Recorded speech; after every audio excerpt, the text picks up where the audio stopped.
dangerous.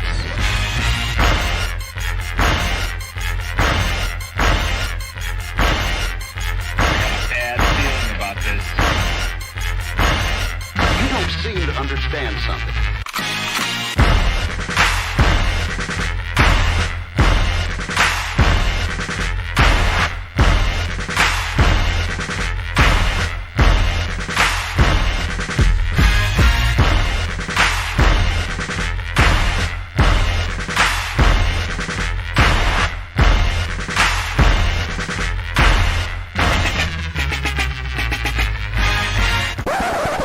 The thing that I like most about being a dad is that I see that I'm about to impact the world.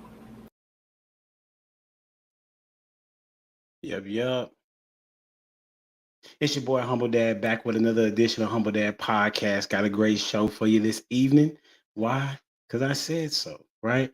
And we're going to be talking about how should women handle truth. The reason why I came up with this idea or this podcast today was something that was said last week. And it was talking about how men do not tell women the truth for a particular reason. And so I wanted to kind of dive deeper into that and to kind of see what would happen if they were to handle the truth, or how can they handle the truth.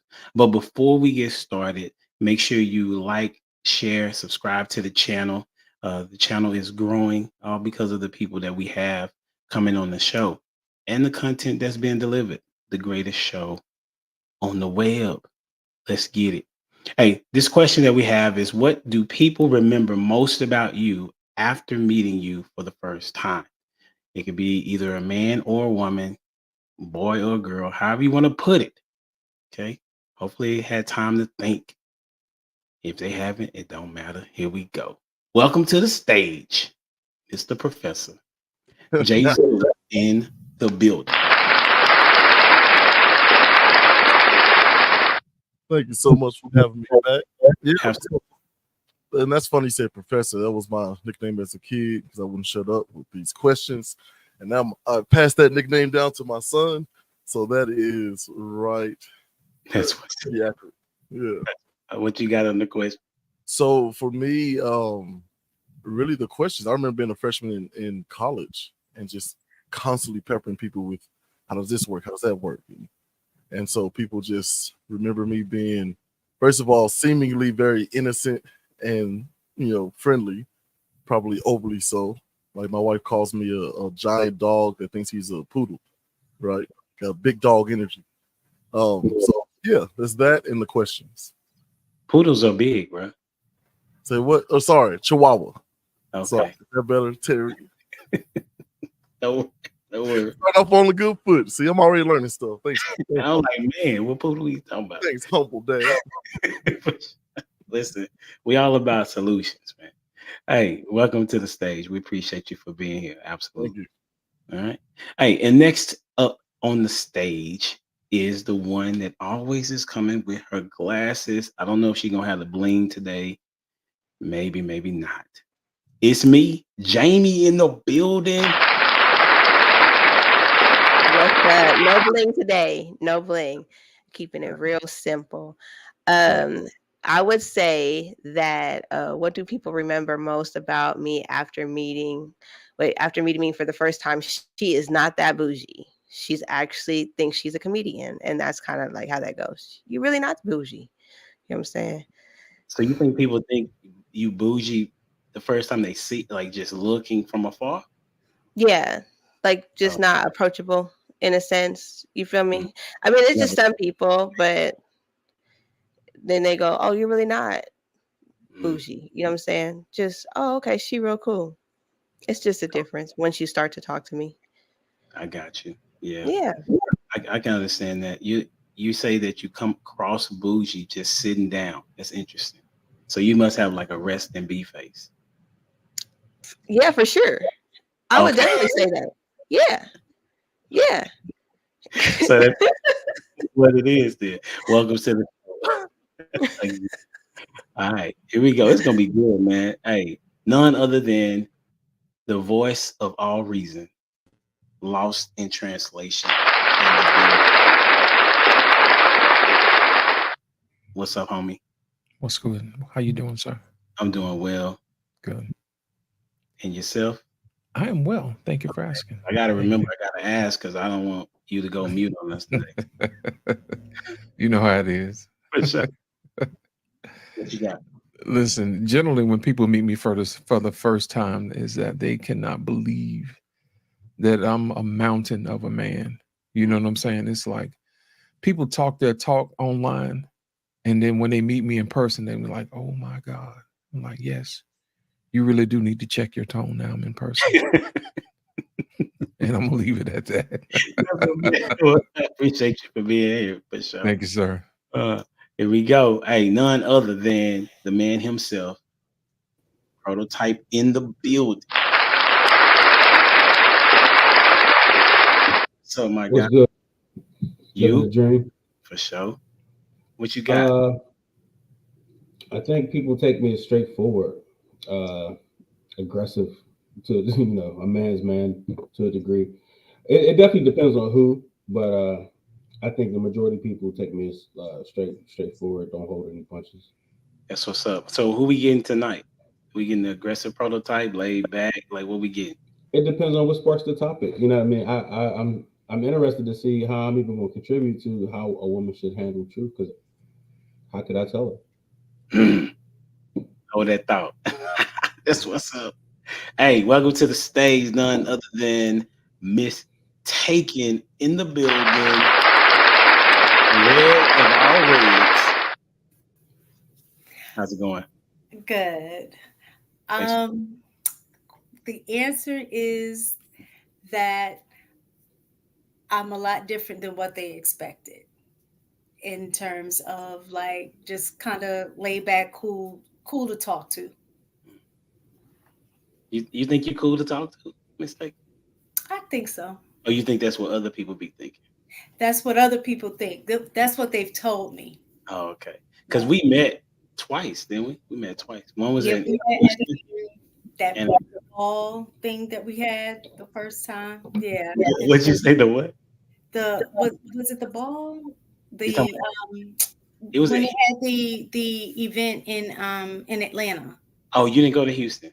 No, I didn't go to Houston. Oh, it was the other ladies that was at Houston. Yeah. Okay. Mm-hmm. Yeah, we did meet at ATL. Yeah. Okay. Mm-hmm. Yeah, she's very polite, for sure.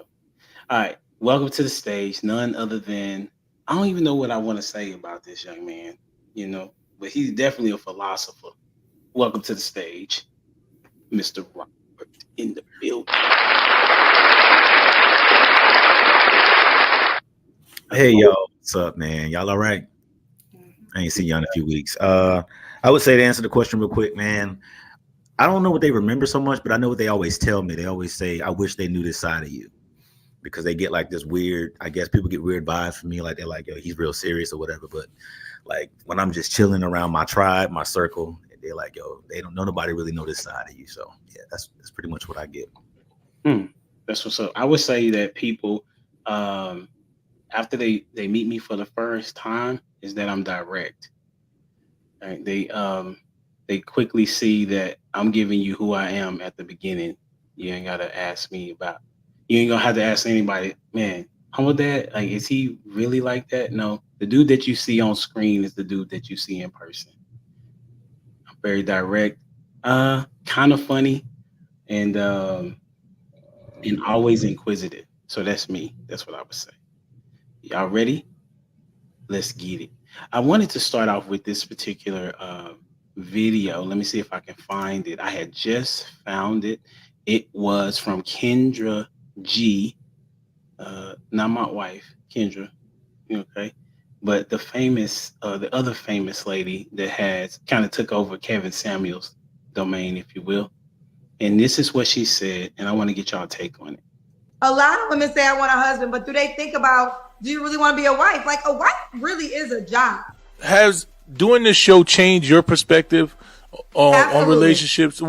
Tell me something that you thought before that changed your perspective now. My average life is a 1% life, right? So for me, outside looking in, I didn't think it was far-fetched because I live in a world of successful Black men, right? And attractive. Not all, they don't always want to get married, but that's my common world. What I didn't realize is that people who don't even live in that common world, they still want that man. So what's happening is like a lot of women are negating their options. The real life option is the option in your face. So when you go to the grocery store, when you go to church, when you go wherever you're going in your life, whoever that man is, whoever that woman is, that is your real life option. All right. So wherever you go, that is your real life option. And we're going to start with Mr. J Zilla.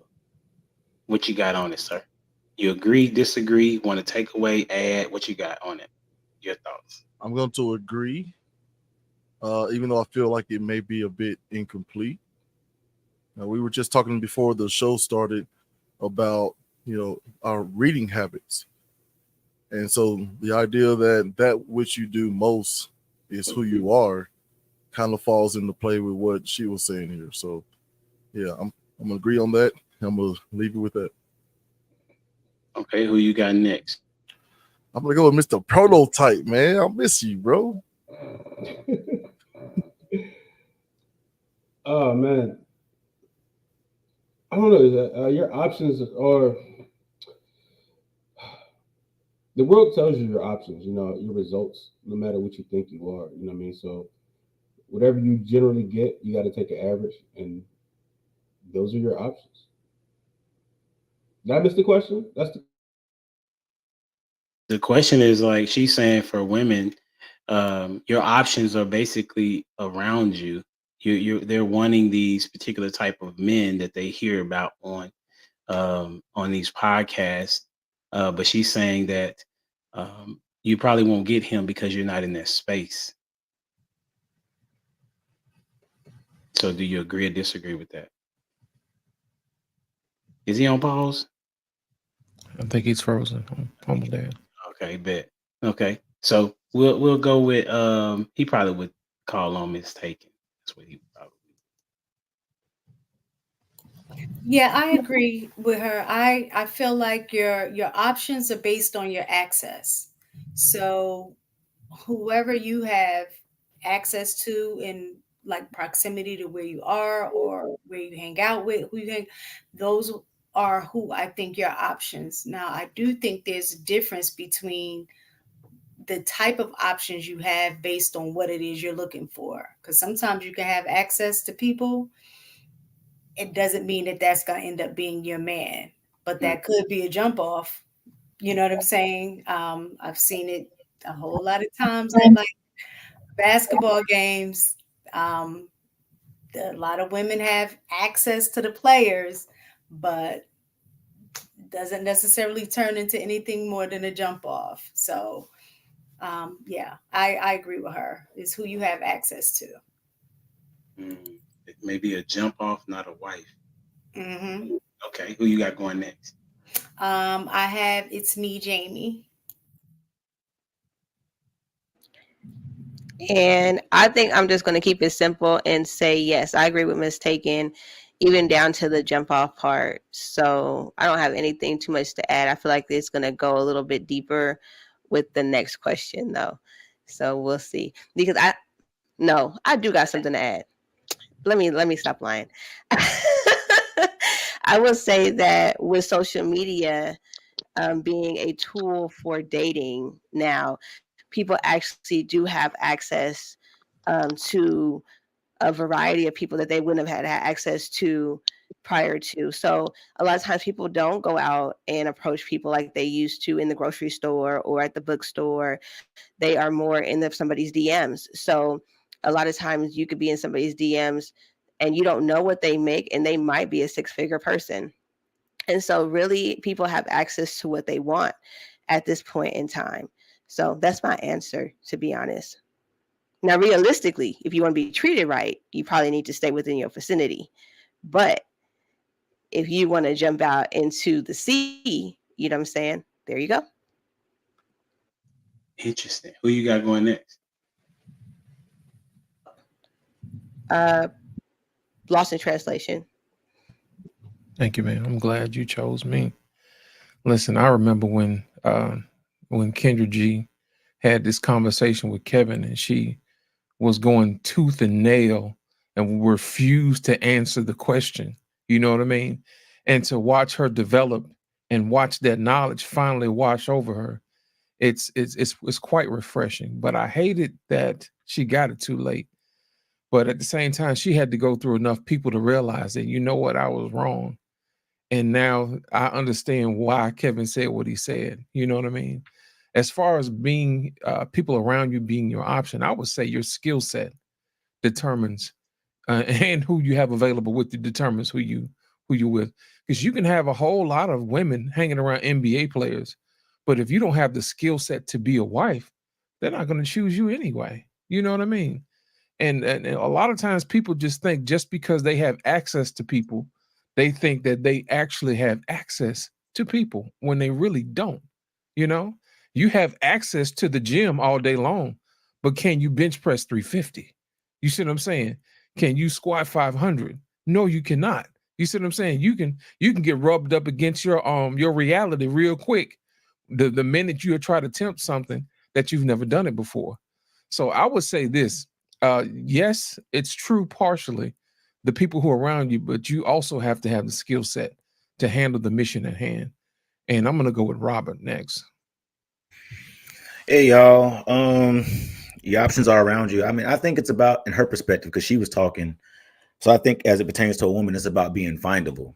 So it's about doing the necessary work, the research, about doing the inner work interpersonally. You know what I'm saying? About, you know, making yourself in a space where you're findable. And then there's one thing that we like to talk about on Give Me a Second podcast, shameless plug, is what are you willing to receive? And a lot of times while you think you qualify for said relationships or said, you know, levels of access, once you get there, because there's some inner work that you hadn't done, you're not willing to receive anything. So even if the right person found you, he probably found you in a low place. And so then it's like, okay, does my level of access change? Does my level of, you know, what I'm able to get in terms of a partner that's compatible with me? You know, what does that look like? It's about, you know, what are you willing to receive?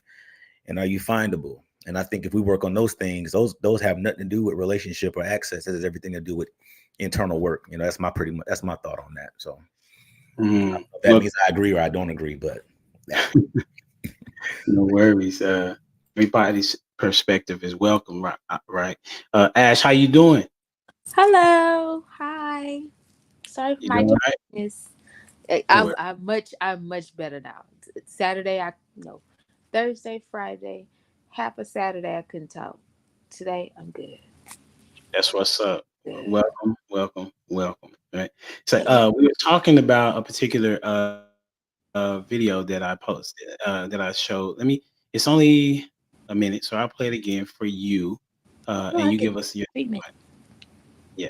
Here we A go. lot of women say I want a husband, but do they think about, do you really want to be a wife? Like, a wife really is a job. Has doing this show changed your perspective on relationships?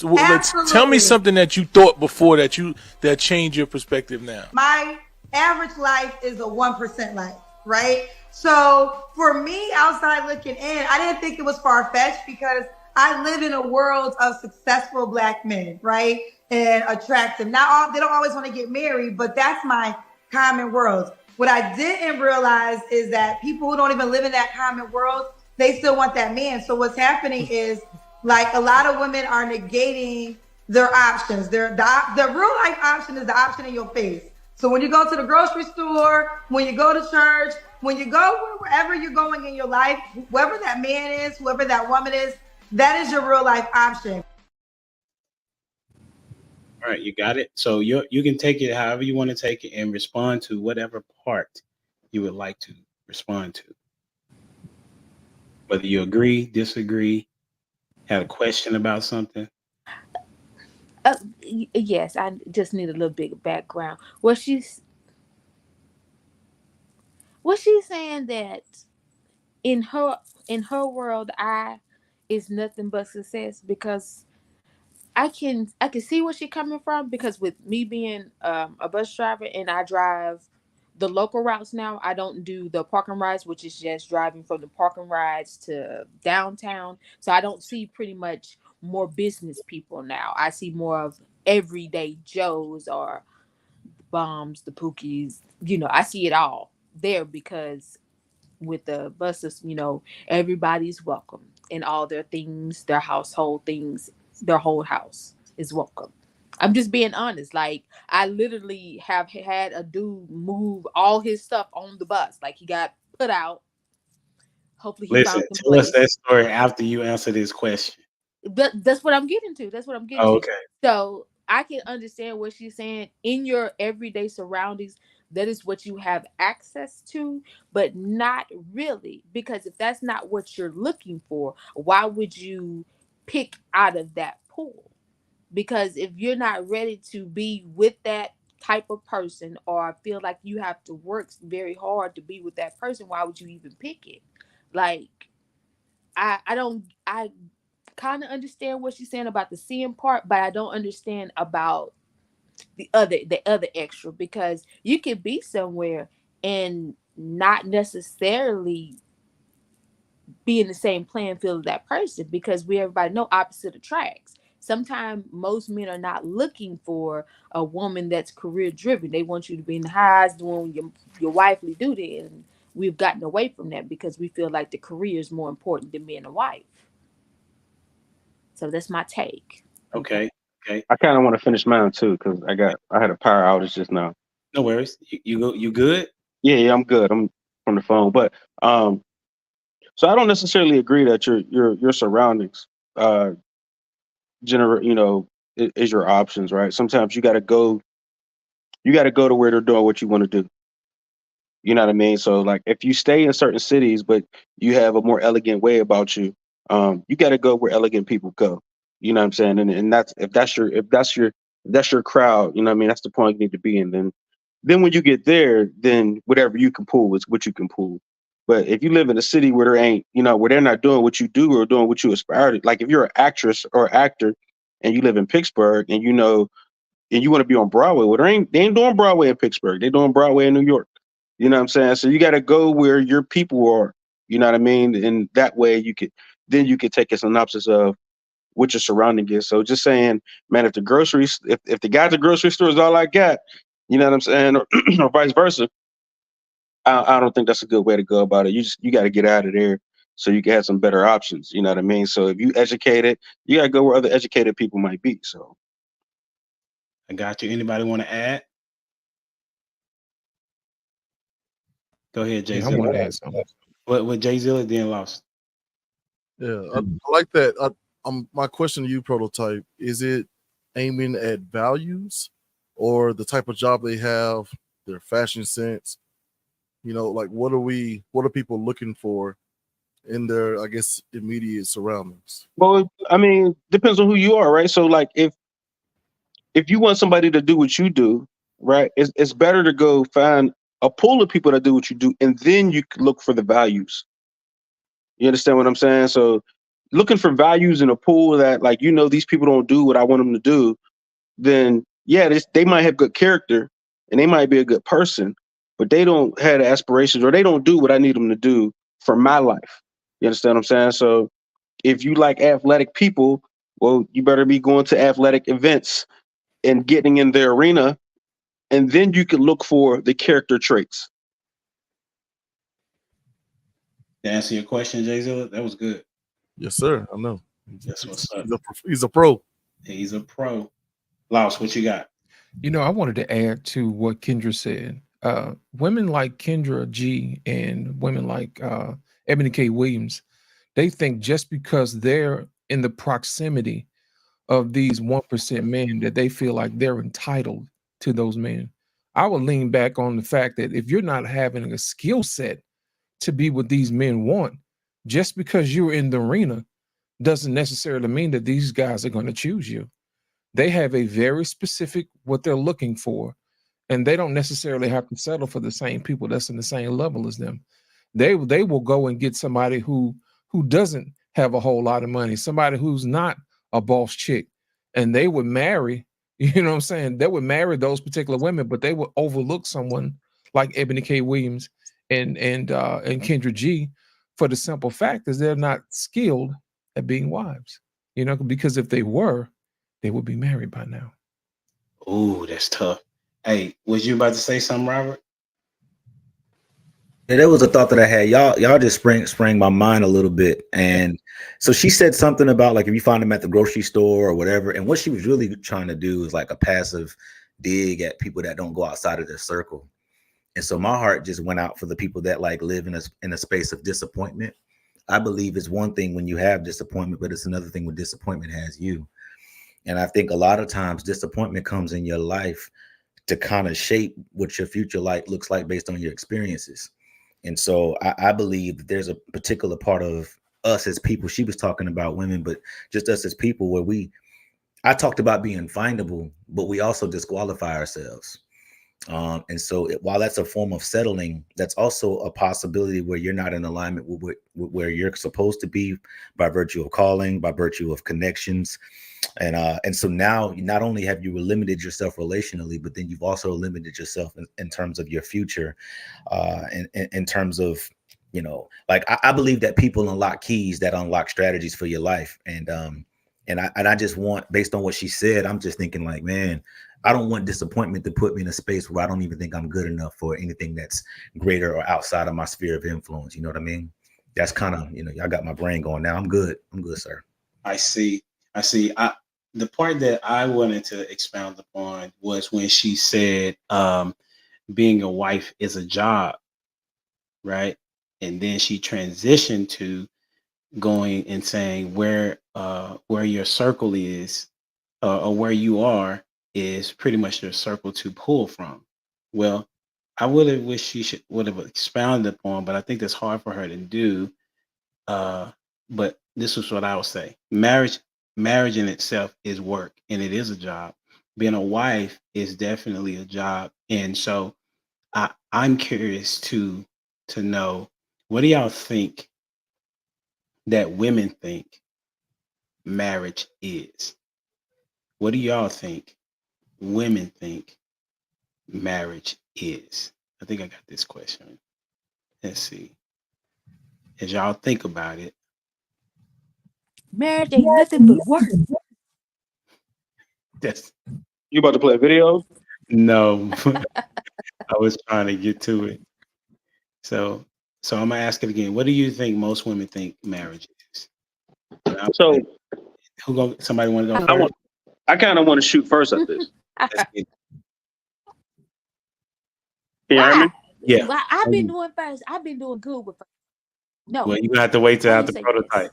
Yes. Unless they want you to go first.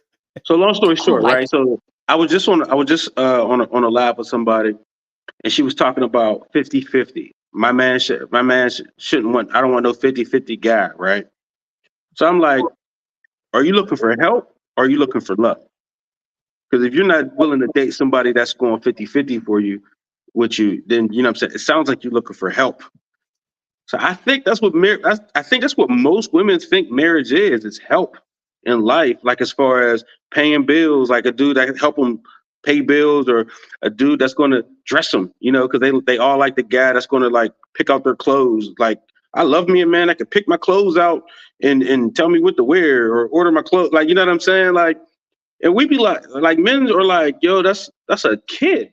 Like, we're looking for love. I think men are truly looking for love and another adult to help me life. But women are looking for, I don't know, a dad or something, or like I don't understand why they need so much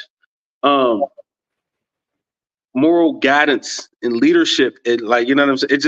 It just doesn't add up, because, you know, this is supposed to be new age where women have their own minds and women have this and that, right? So if y'all have all these gifts and talents that can help us like guide through life, and we go and looking for that, and then all we find is a bunch of women that want to be our daughters, then it'd be like,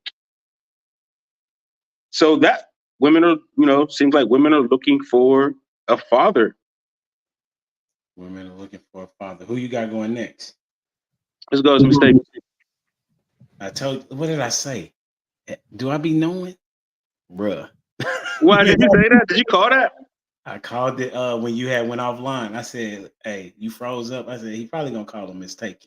So, go ahead, going forward. I actually think it depends on the age and stage a woman is in her life. I think the younger you are, I do agree with, especially at this day and age, that women are looking for or thinking that marriage is being rescued, right? Looking for a financial rescue, looking for a emotional rescue, all of, in that arena. But I think the older a woman gets and begin to have more life experiences, that those ideas begin to change. And then I think at that point, I think they are now more on a level of saying that they want a partner, somebody to share life with, somebody to do life with.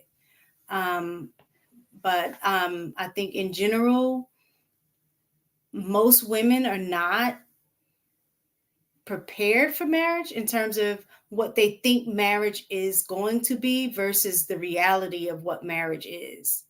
Kind of like you have an idea of what being a mother is because you've had a mother, but you don't really know what it's like to be a mother until you actually have a kid.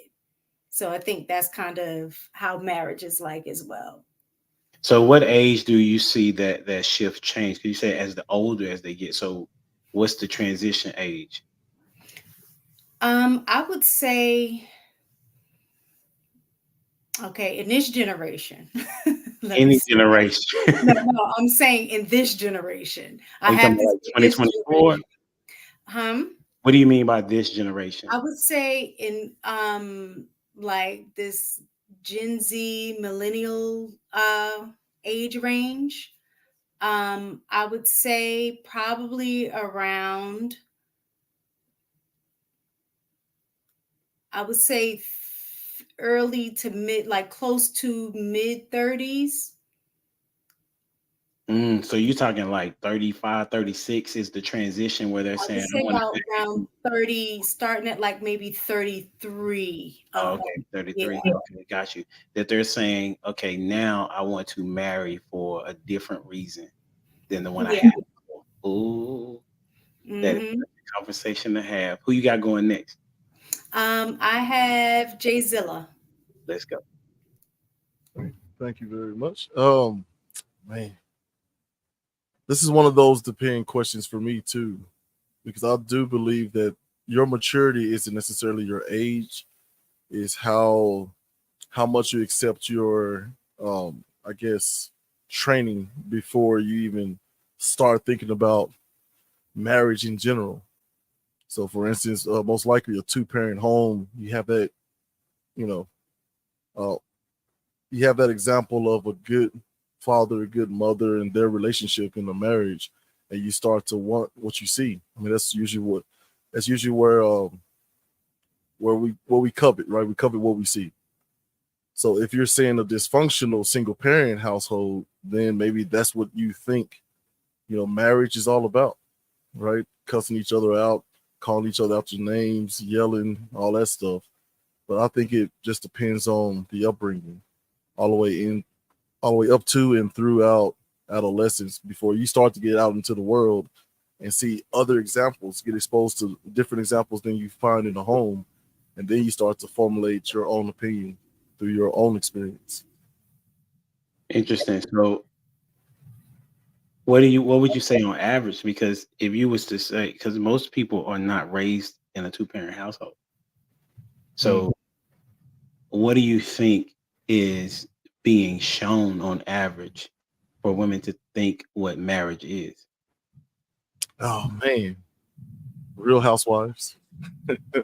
I mean, you look at TikTok and Instagram, it's a lot of toxic on the men's and women's points, but the two-parent home is just an example.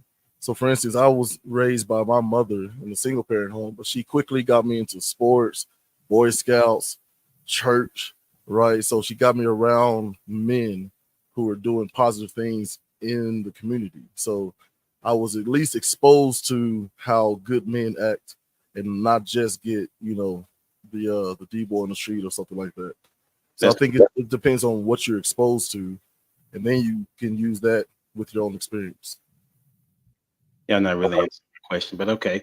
Hey, who you got going next, Jay Zilla? Look, I want to speak to you in the chat, but we'll go with it's me, Jamie. Let's go.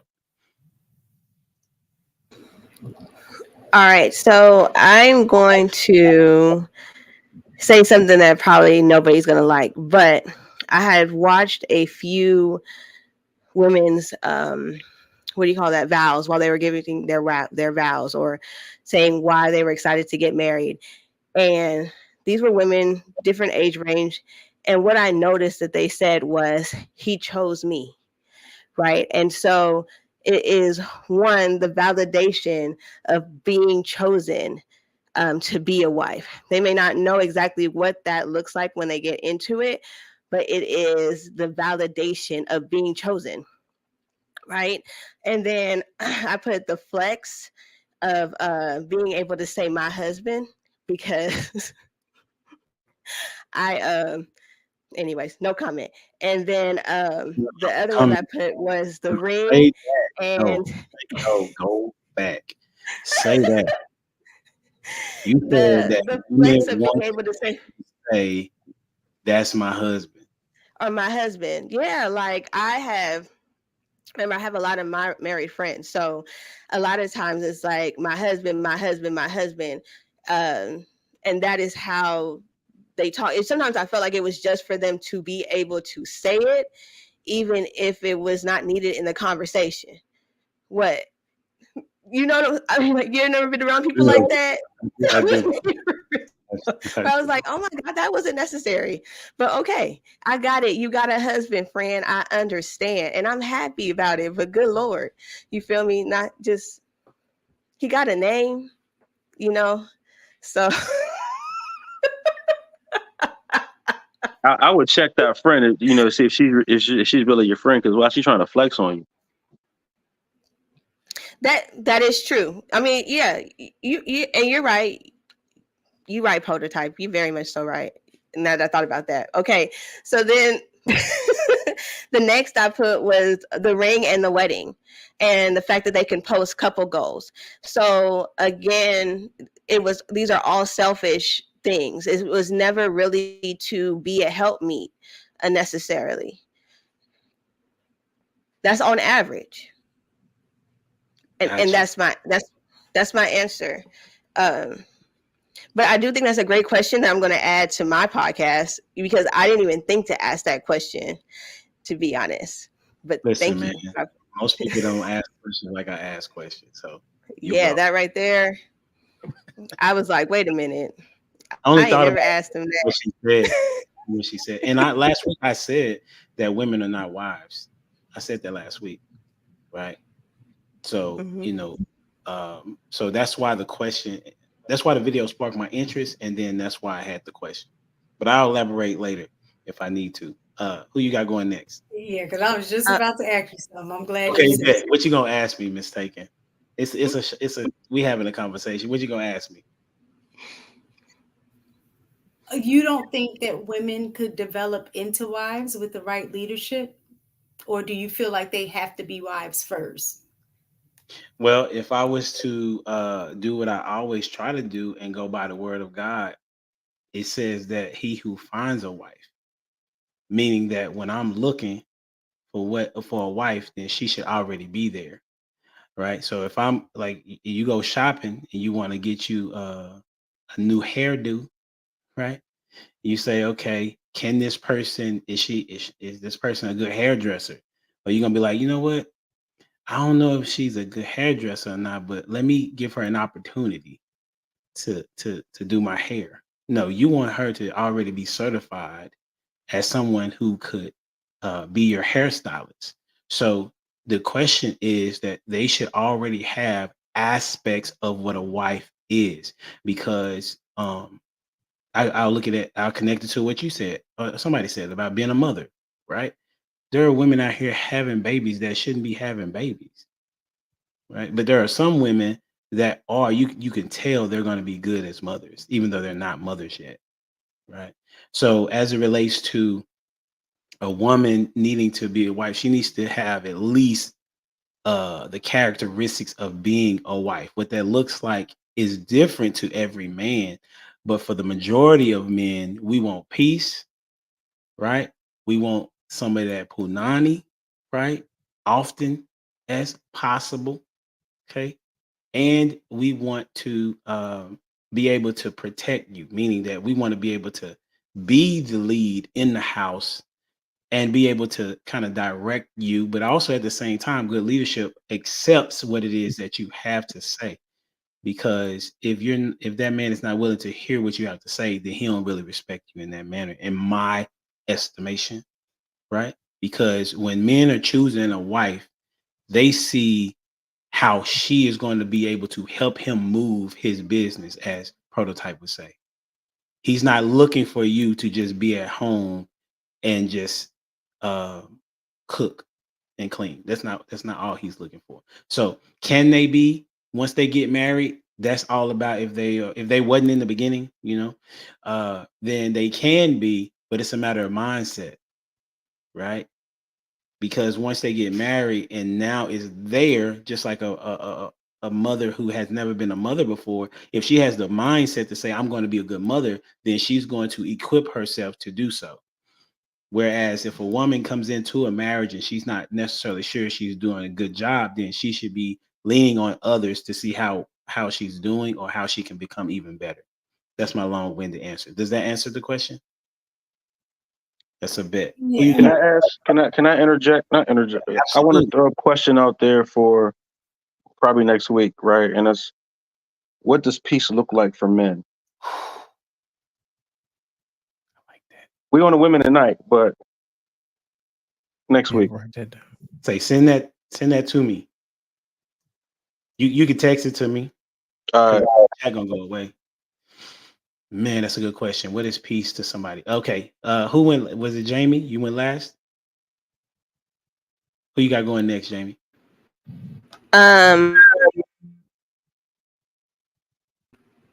Did Ash go? No, not yet. Okay, Ash. Yeah, I done said everything. I'm done. I'm logging off. To me, what I see is what y'all already said. It's the party. Like Jamie said, my man, my husband. Because some people wear it out. Like you forget their husband name is Daryl. It's husband. Because I have an uncle. We don't know his wife. His wife real name. It's my wife. It's not wife. It's my wife. I love you, uncle. Don't come for me. It's my wife. Yeah, I'm gonna go in there and ask baby. I'm gonna go talk to baby. Like, we know who that woman is. We know her name.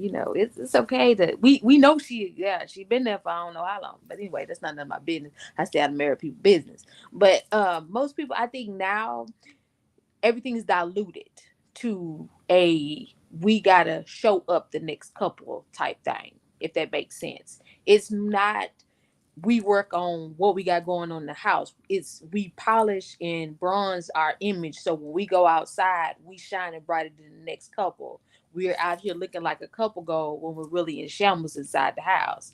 You know how some people, they only work on the front of the house, but the back of the house got a big old hole in it, the back roof falling in, but the front of the house look nice. It's all glitz and glam in the front, but it needs work in the back. And that's my take, and I'm gonna go to Lost in Translation. Thank you, ma'am. Humble Dad, the average woman is not prepared. And I'll give you an example. The reason why the average woman is not. The average woman squanders the opportunity of marriage. And I'll explain to you what it is, man. On average, I'll give you an example. Say, for instance, the lesson that I had to learn was that nothing alive comes from something dead. You know what I mean? A marriage is pretty much like a garden. You start off with a certain amount of seeds. The normal woman would actually take their fruit, eat the fruit, and throw away the seeds. But a skilled woman will actually save those seeds, plant them, water them, grow and multiply whatever it is that you give them. They take care of it and they cherish it.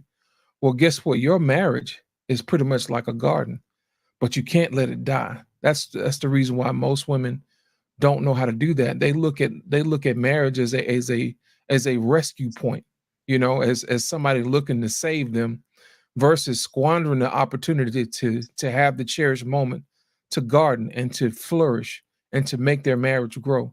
Imagine if you had good words, kind words to say to your husband every day. You water your husband every day when you do stuff like that. You refresh him, you replenish him, you give him the stuff that he needs, the fertilizer, the sunshine to grow, and vice versa. If the husband has something pleasant to say to his wife, or he's always doing something in kind for her, you're actually making sure that it does not grow. She does grow, because anytime you let something die, I don't care how much you water it, it ain't coming back. I had to learn that lesson the hard way. You know what I mean? I had a bunch of plants. I had what's known as a fiddle leaf fig, and I would never water that thing because people say you watering it too much. So one day I looked up and it was dried up. I don't care how much water I poured on that thing, it wasn't coming back. And that's the main reason why I say that most women, they squander the opportunity for marriage because they don't take the opportunity to look at marriage as a garden, something to work with, something to do, versus, hey, I'm just in it, just to be rescued. They don't use that as an opportunity to make their life flourish. It's the same way, Humble Dad, where you have two people and you have one person who's a stone and another person who's a stone. And in the hands of a master mason or a chiseler, you actually chip away those particular parts that you see. And then once you're done, you reveal to the person, said, this is how I see you. And then in that moment, they reveal to themselves that they're greater than what they thought they were.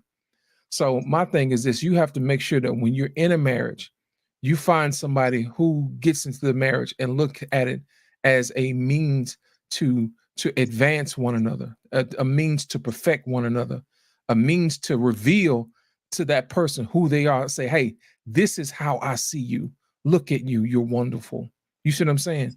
And I think most times what people do is they get into relationships and they don't do the work. And it's like, you weren't who I thought you were. But if you had only picked up that chisel, if you only had picked up those skills, if you only had toiled in your own garden, you would have a better situation that you have right now. But to answer a question, the short answer is no. Most women, they don't take the opportunity to actually better their marriage. And I'm going to go with Robert. Hey, y'all. I just want to say really quickly, Jamie, you was all up in my notes. So yeah, flex and like validation, right? Because I was talking to one of my homeboys earlier this week, and he said, man, it's crazy how, the choices that we have in life, men choose who they marry and women choose who they have sex with, right? And so he was saying, so we talked about that. And so what the flex does to another level is it brings them validation. And oftentimes they use that to discredit other people in their circle. And so, and I don't know why I'm on this today, but like, it's just about like, we were talking about the people that you're around, man. Like, I don't know what the need is for validation or to put yourself over people or to make you feel like you're better than anybody in the room, man. It's about running your race. They also see it as safety. You know what I mean? They, I get it. We're by nature protecting, providing provision, an element of safety. My old lady tells me all the time when I'm home, like I travel a lot. And she tells me all the time, like, I sleep better when you at the house. You know what I mean? So whatever that looks like, they see it as safety. They also see it as relief. I ain't met one woman that said, I can't wait till I get a husband so I got to take the trash out. You know what I'm saying? When I get a husband, he gonna make sure my brakes is good or my oil is changed and stuff like that. So they while it may be seen as, them taking a step back, they look at it as relief. And I also believe they believe marriage is what they see on IG. And the truth of the matter is, while we have more good days than bad days, the bad days do exist. And the unfortunate part is that when you have one of those bad days and it doesn't look like what you see on IG, then the real person comes out, which is why I say you got to be able to tell people no early. I got a post right now that's kind of like going in a good and bad direction right now. But what I said, that you got to be consistently inconsistent. And all women said, that's the worst advice that I've ever heard. But if you would have got more context and listened to either the whole podcast or even the rest of that clip, what I was talking about is guarding your best yes and conserving your no's, so that they have currency and they have value. You know what I mean? And so I always talk about saying no at the right time, especially when you're getting to know somebody, so that you can see person in all their seasons. And you need to see that before marriage so that you'll know how they'll operate in marriage. And so that this question right here, it says, what do women think, or hold on, what do most women think marriage is? I believe we as men, we can shape what their definition of marriage looks like before we even enter it. Okay. So we can shape, as men, we can shape how a woman sees marriage. Is that what you're saying? I believe so. Yeah. Okay. I believe you can. Yeah. Purpose, motivation, and direction. Okay.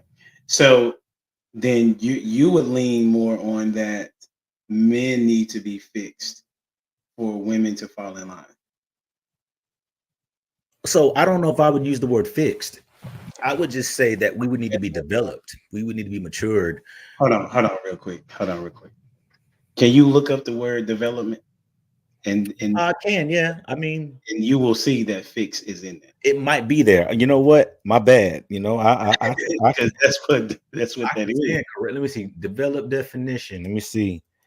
Let me look real quick. Hold on. No. Definition. Listen, we be trying to use pretty words. Listen, dudes, if you're saying dudes need to be fixed, I don't see it. It says advanced or elaborated to specified degree, having specified physical proportions, advanced economically and socially.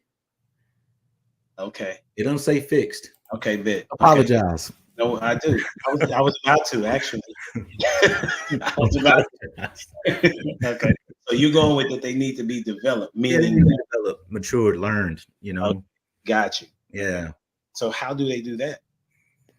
I think prototype, I don't want to say it the wrong way because I don't need you to correct me, prototype, but time, experiences, lessons, and I think I commented behind you one time and I said, you got to get to a point where you stop breaking your own heart, and that when you're tired of, whatever it is that you're doing that's not helping your life, you'll change it, but you got to have enough negative experiences or just experiences, period, where you have vision for yourself. Well, I believe men can't give vision to others if they don't have it for themselves.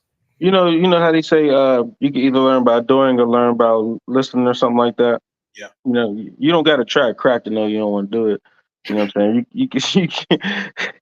So it depends, right? So if you have a father who develops you in the right way, then you don't necessarily have. I mean, there's still some things you got to iron out, but you don't necessarily have to go through so many trials and tribulations.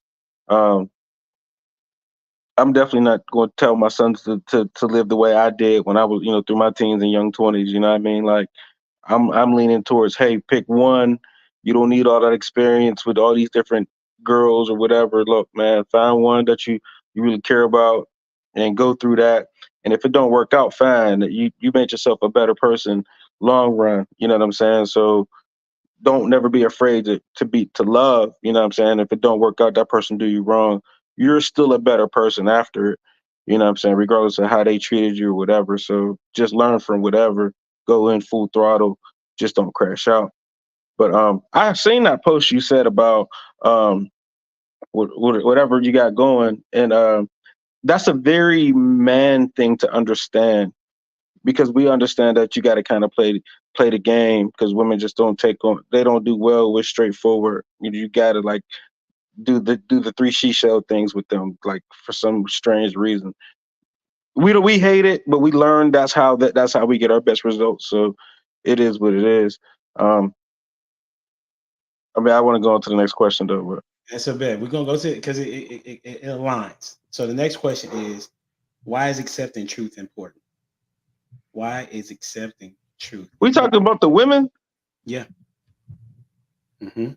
They don't accept the truth though, but okay. Listen. That is a lie. I have accepted the truth, and that's why I'm sitting down and trying to act like a lady right now. Listen, you're trying to act like a lady? Like you should just be like, what are you talking about? It is not truth. That's what I'm talking about. Right?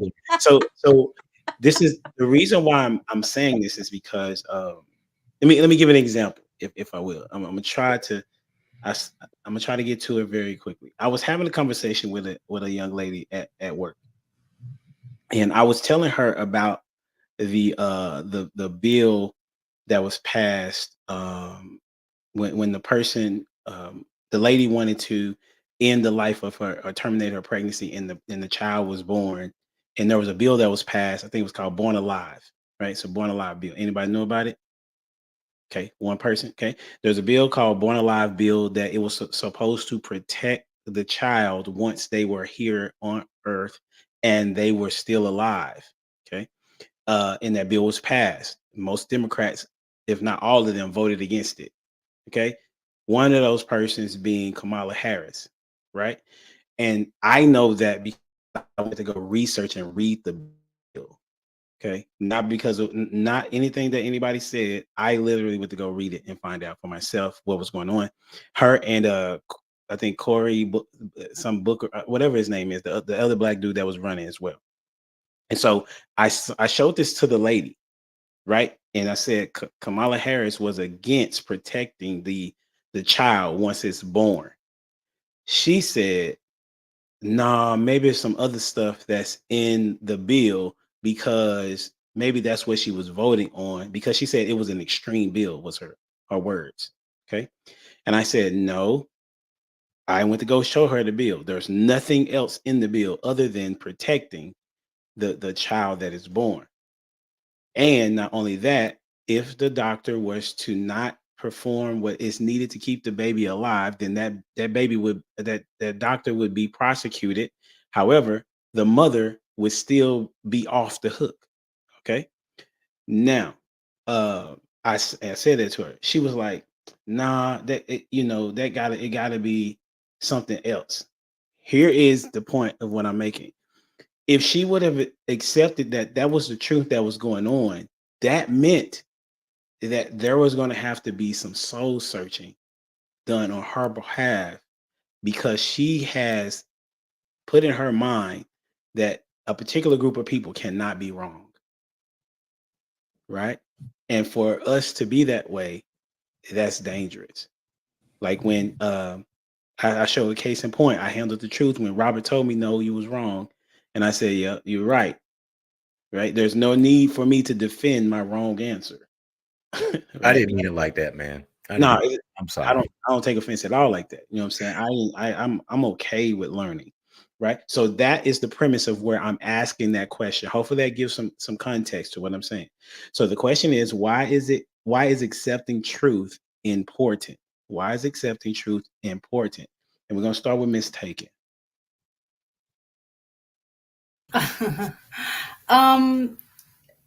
Accepting truth is important because it helps you. If your intent is to become a better version of yourself, then the truth is very important, because that will allow you to see specifically what areas you need to develop or fix. It allows you to see what areas you need to develop or fix, so you're not continually living in a way in which will limit your growth.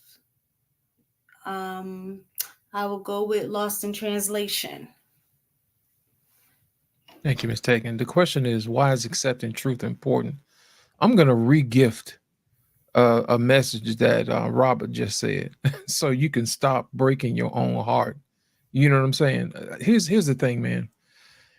It's hard to see your own flaws when you're in love with your own imperfection. You know what I'm saying? Just to give it to you, man. I know that's a little baby bar, but let me give it to you, man. Let me re-gift it, okay? And how I saw it. How should I say this? I have a friend of mine, well, several female friends of mine. They don't understand the reason why their relationships don't work is because they don't offer anything to the men in the relationships. And the minute that I tell them that, they don't believe it. Then I turn around and give them examples on why. I asked them, why is it that you want to be in a relationship? oh, because he's cute, he's this, he's that. So any old man will do. I said, that won't work with most men.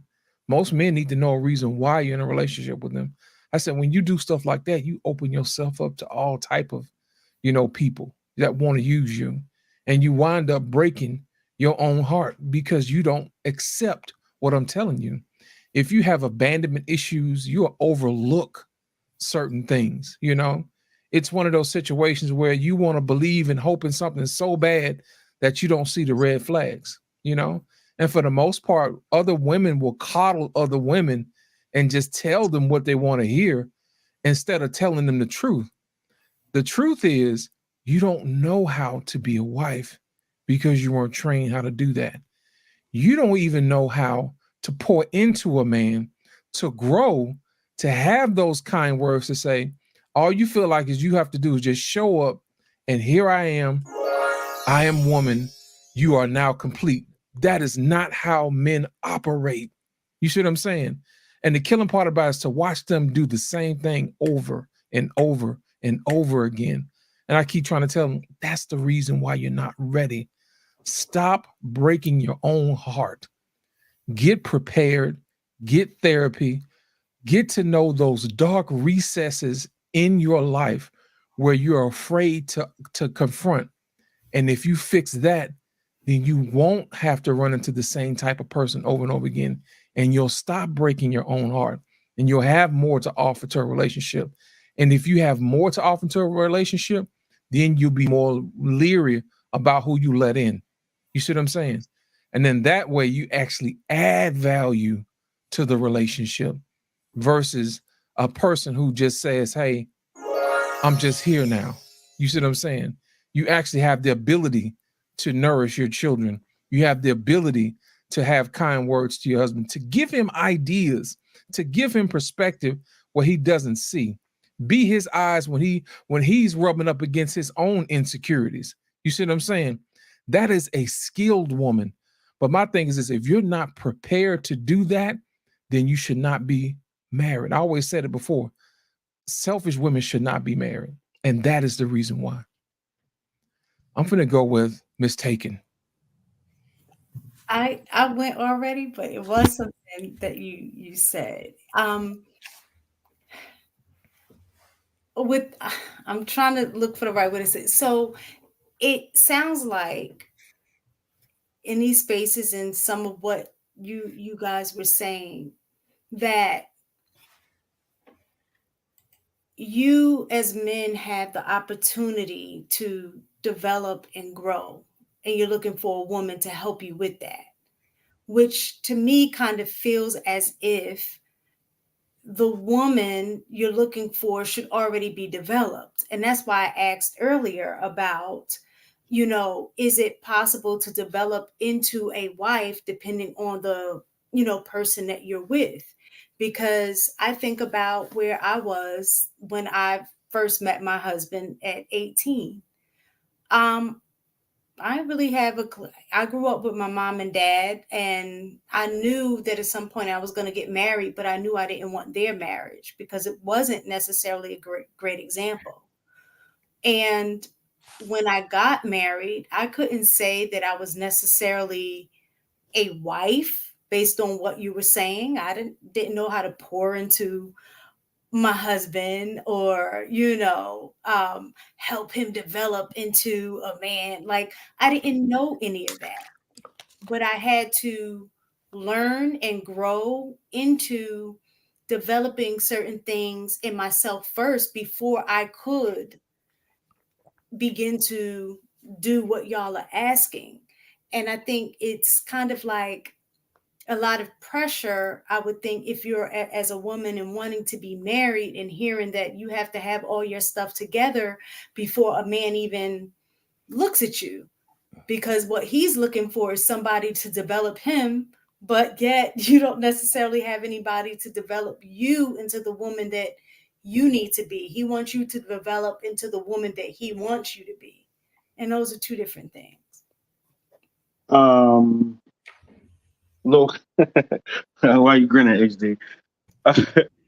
So I don't think it's a thing of we're looking for a woman to develop us. I think men, we grow up battle testing each other, right? So when we finally come to our counterparts and y'all have nothing to offer, we'll be like, well, what y'all been doing all this time? You know what I mean? It's like, don't you have, like, nobody taught you nothing? You don't know how to cook? I got to teach you everything. What you been doing? Because I know me as a man, I can fix stuff. I can change tires. I know how to do certain things that I don't expect you to do.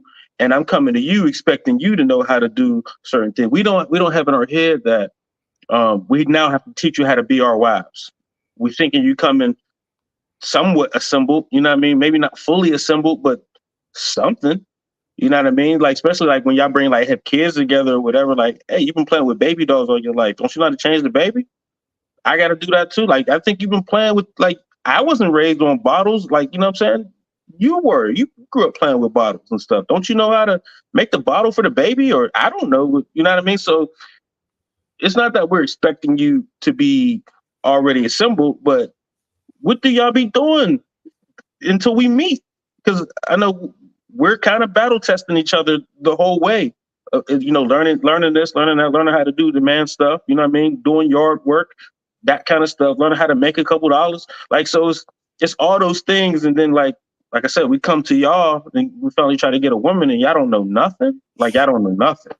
But you But notice let that me the answer things that. that you were saying Some that of you were us, developing are the things that are, I'm not going to say necessarily natural to you, but are physical aspects of things that you would do as a man, as opposed to the area that most women need in a relationship is the emotional part.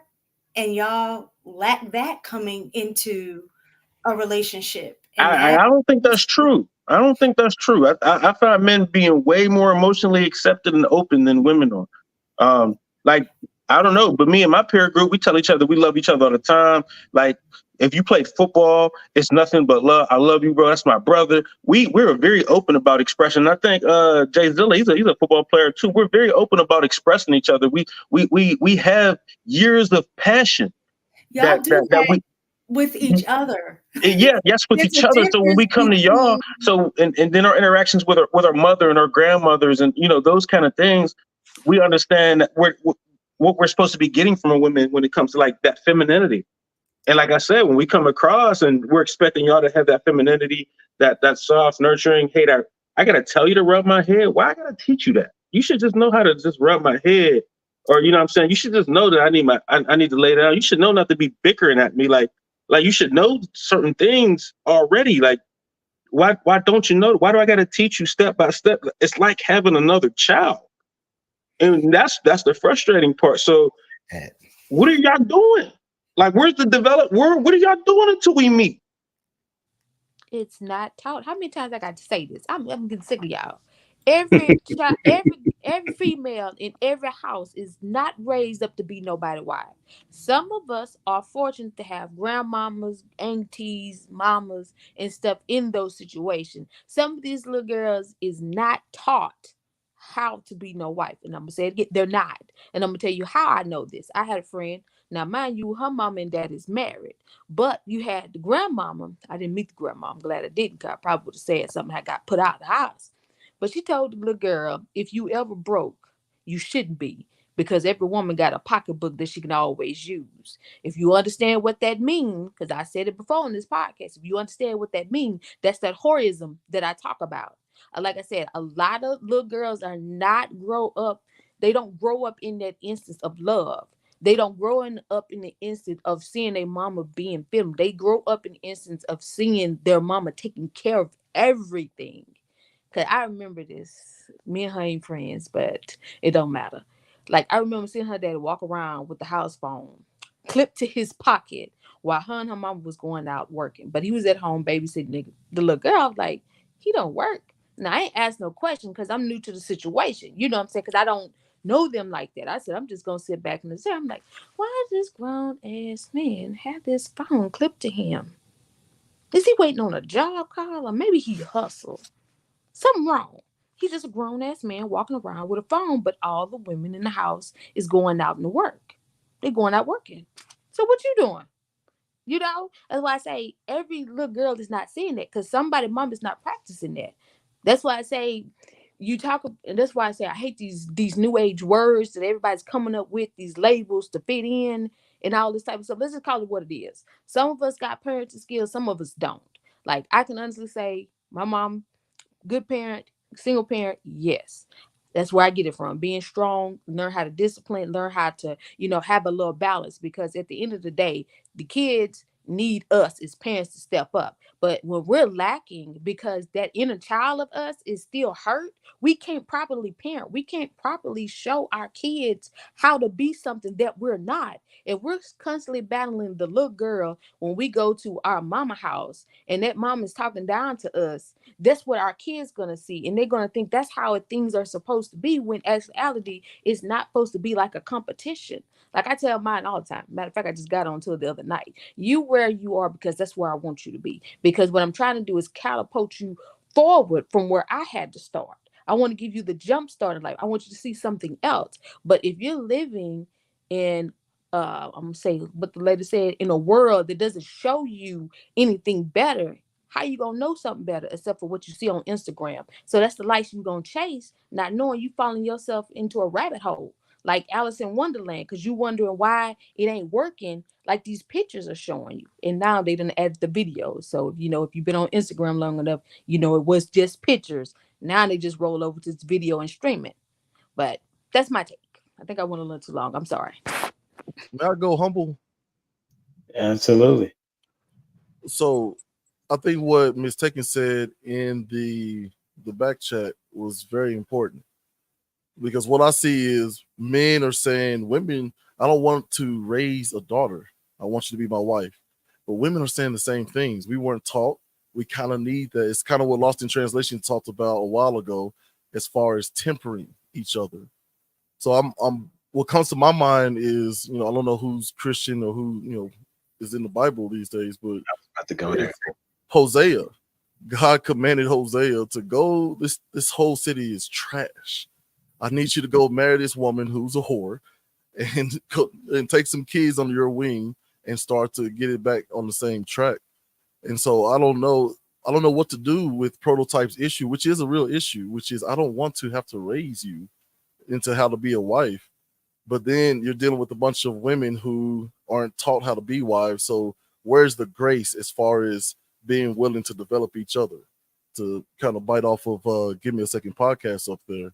So I know me and my wife, we came into it with vision and shared values, right? But then life be lifing. And I had to adjust some things and she had to adjust some things. But the point of our positive, fruitful marriage is that we did those things together. So I'm trying to figure out, like, where's the grace at with that? Who you asking?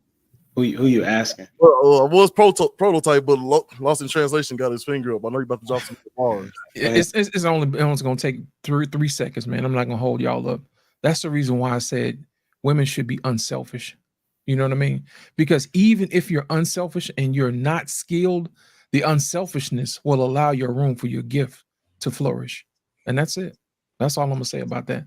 Because if you don't, it's safe. If you don't know, what to do, you can always ask somebody what to do. But if you never make it up in your mind to even ask somebody what they need, I mean, that's your selfishness rubbing up against, and you can't develop that way, whether you know how to develop someone else or yourself or not. So, mistake. Hold on. Okay. Go ahead, Robert. I was just making sure you was the one that was going. Go ahead. Yeah, my fault. Sorry about that. So, mistaken. I heard what you said, and I ain't gonna lie. I love everything that you said. I speak to development all day long because my mama told me when I was younger, it's gonna take somebody very special to love you. And so, to the point, for real, she said, it ain't gonna be nobody regular. It's gonna take somebody special. But to Prototype's point, I'm thankful for that. To some degree, we as parents, we got to raise our children, women specifically, to know the basics. So I'm all about the basics, right? But at the same time, I need you to be able to develop with me, like we've been talking about this whole time, have the grace to grow with me and have the grace to adjust, because who I am today is not who I'm going to be in 10 years. And so your ability to develop, your ability to expand, to add things to your basket, to be able to change as we change and love me through all of my seasons, learn them first. but then love me through them. I think that's important, because if you know too much, you're not coachable. If you know too much, I can't train. When I say train, I don't mean train like an animal. I don't mean that. But I mean set conditions that allow us to work together. What I needed, and I'm gonna just, quick story, but where I am now, okay, and where I was when my fiance first met me are two different people. I was low. I was in a bad place, equally successful, but just in a low place mentally. I'm in a way different place now. And so I have to remind her on several occasions that I'm not the guy you met, a year and a half ago. I'm a totally different man. And if she didn't have the versatility to develop and grow with me, then, we would, at some point, we would go different directions, because she wouldn't have any ability to change with me. And so I think development is important, mistaken. And I'm willing to work with somebody that's coachable any day of the week, as long as you're good at the basics, as long as you can shoot, pass, and dribble. I can teach you how to run the offense. You know what I'm saying? And since as it relates to the question, it says, why is accepting truth important? I mean, you got to understand to what degree of truth, right? Because everybody's metric and degree of truth is different. And so that has to be a foundation laid first. Like, what is truth?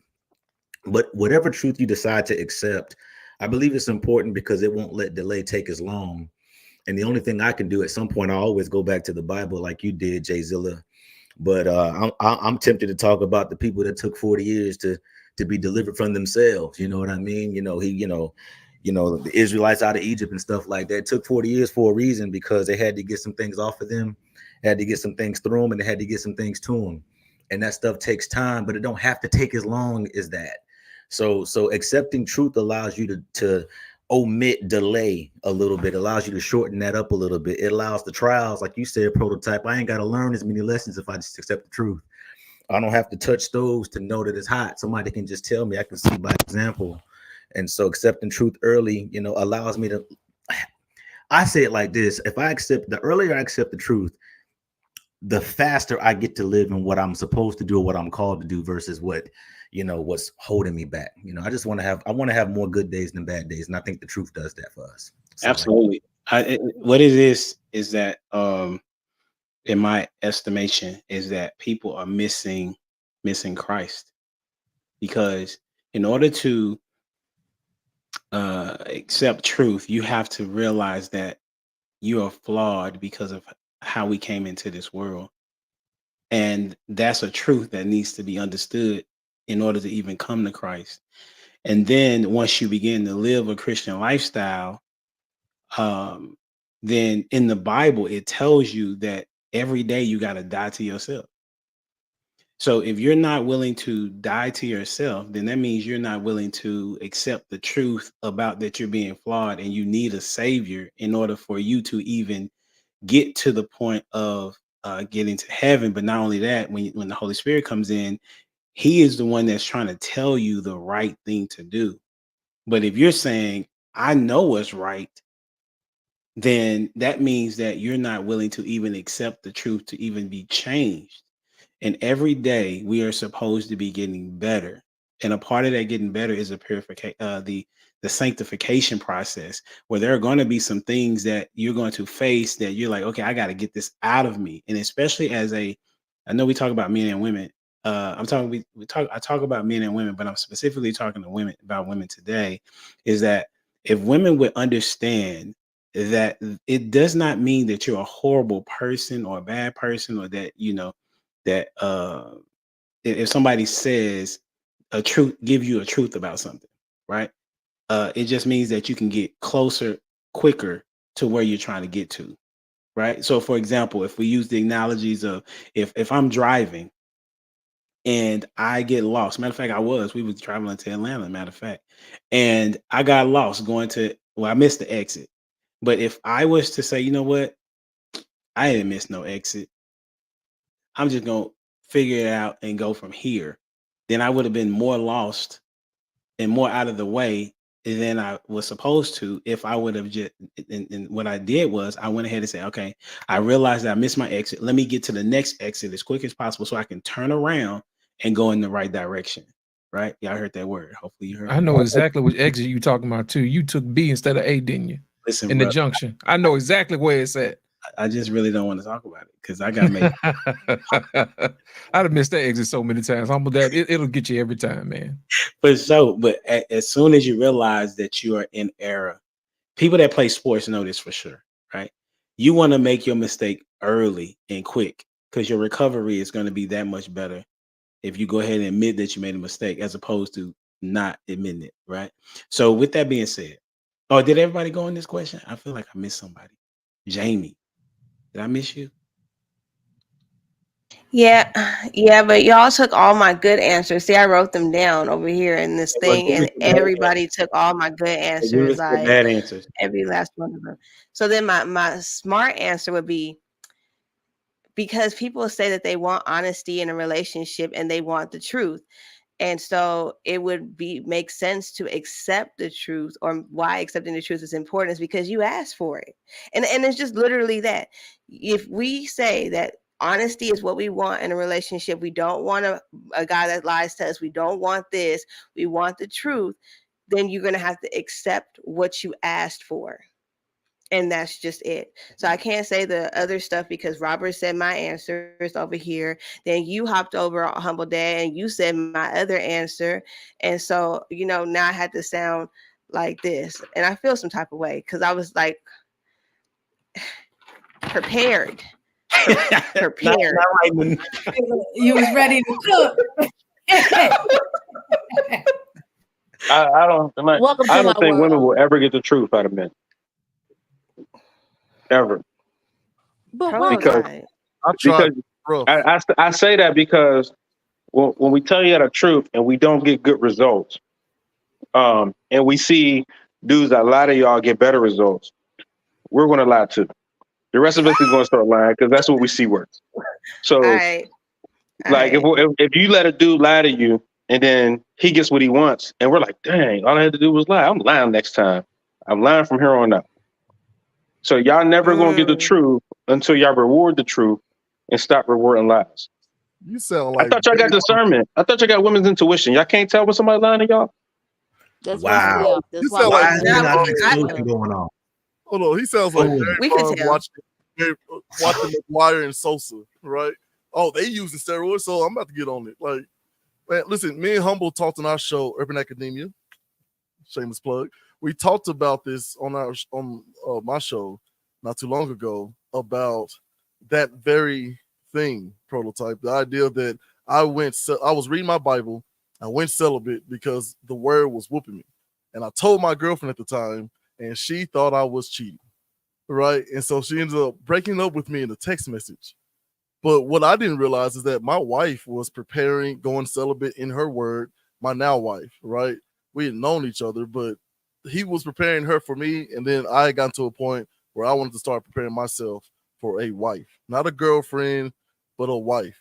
And so telling the truth, sometimes it leads to things like being broken up with in the text message, but it did ultimately lead me to something great, right? So this is like these things that we keep telling each other. I think this is stuff that men need to check other men about, just like the comment that men gonna cheat, women should just deal with it. Like, matter of fact, Humble, please.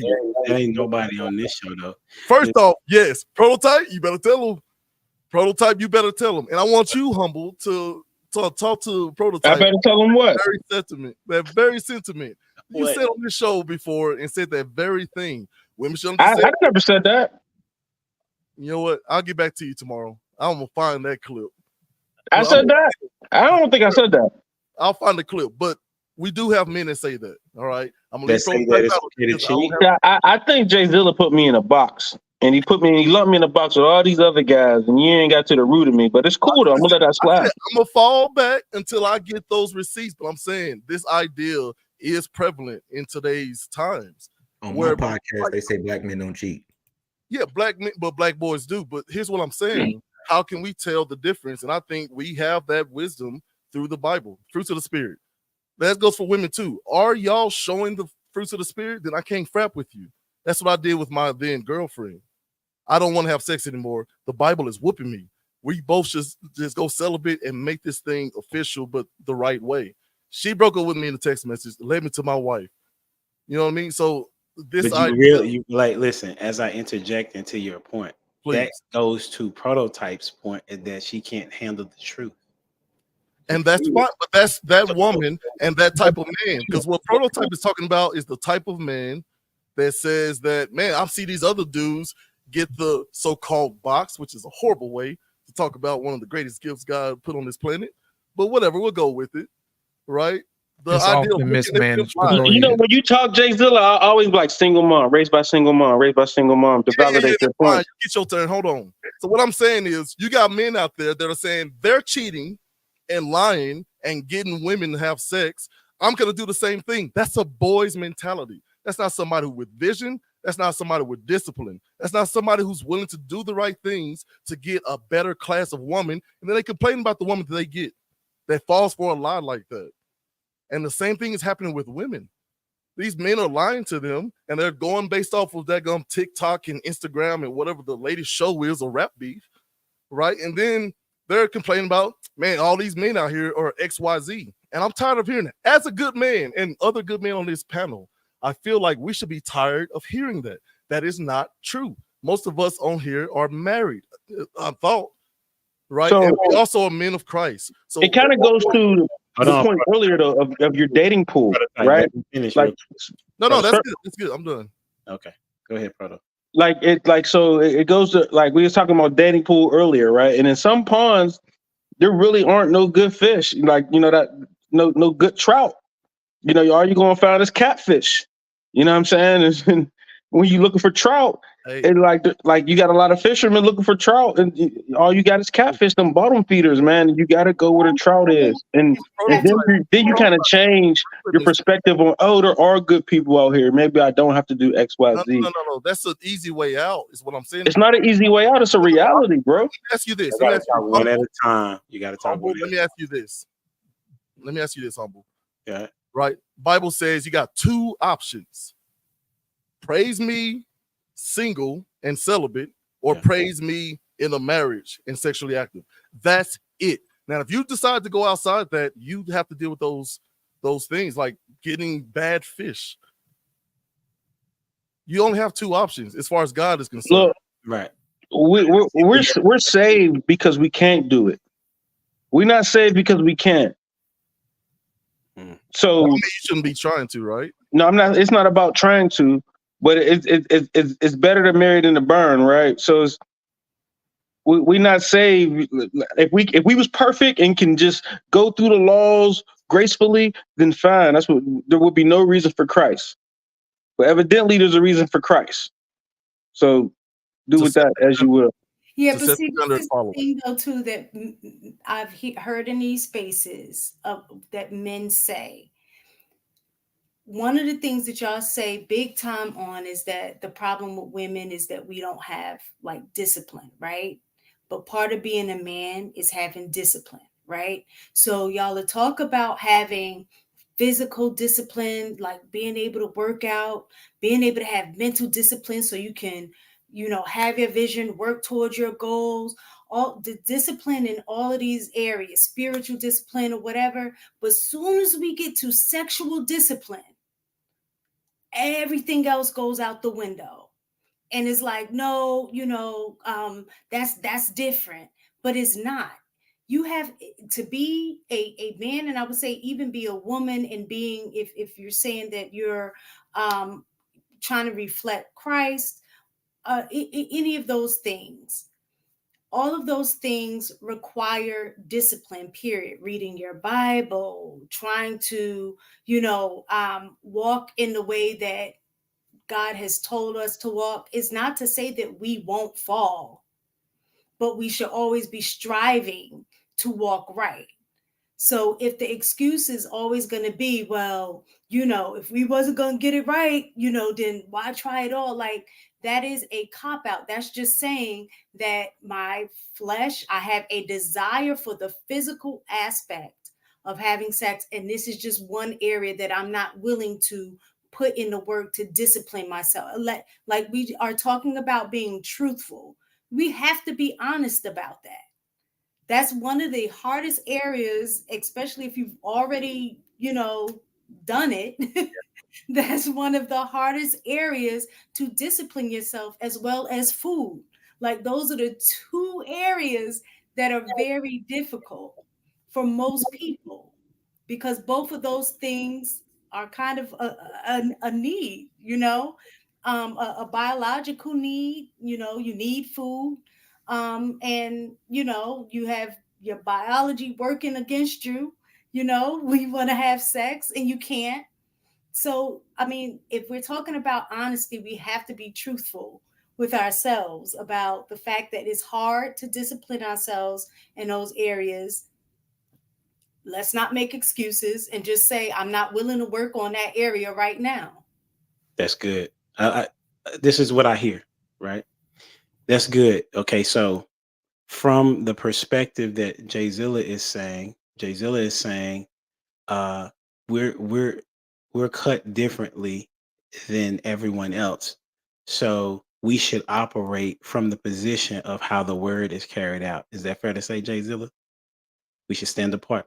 All right. So what Prototype is saying, that the guy that is challenged, and he's simply saying that if women want the truth, then they have to reward it.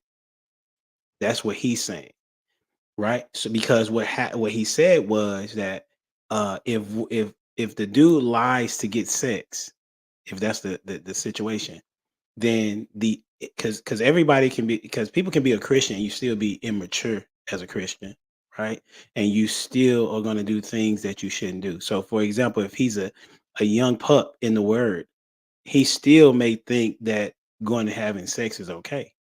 Like I know people still that feel that way, right? They haven't been convicted of that just yet.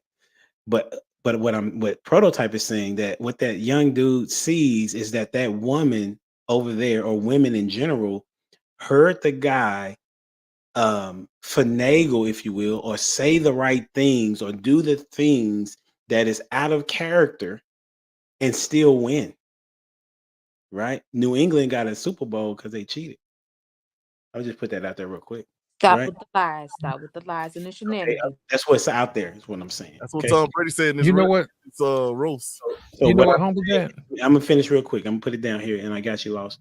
What I'm saying is that both can be right. Like Prototype is saying that women are accepting lies and rewarding lies, but they're saying they want truth. Like Jamie said, if you want the truth, then you gotta accept the truth, right? What you're saying, Jayzilla, we need to live differently than everyone else, and we need to live out the truth, which is also a true statement. He's saying that it's a challenge to live out truth if somebody is not rewarding that truth. Every man wants to be, I'm talking about men, wants the woman to appreciate what it is that he has done for her. And he's being, so if he's giving her flowers, I think y'all may have seen it. Jeannie, whatever her name is, they got divorced from Jesus. Jeannie Ma.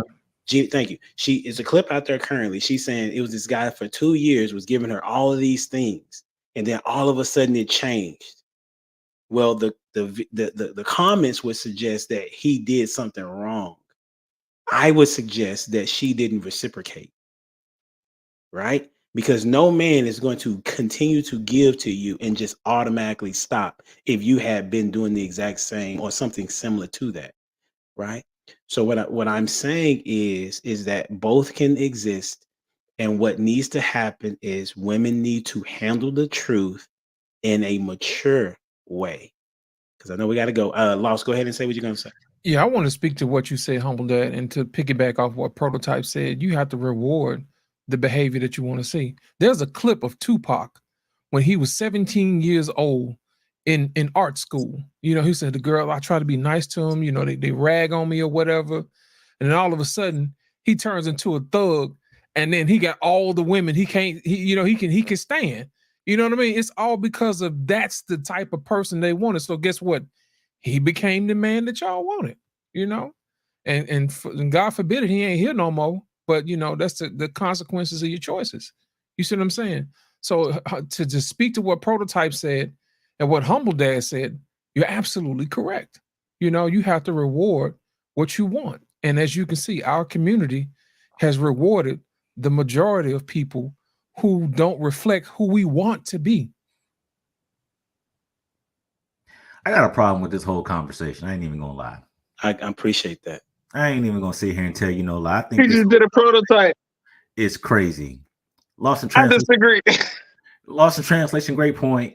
Everybody, great point. But we sitting up here talking about Jay-Zilla's sex, like we need to stop acting like, because you said discipline, right?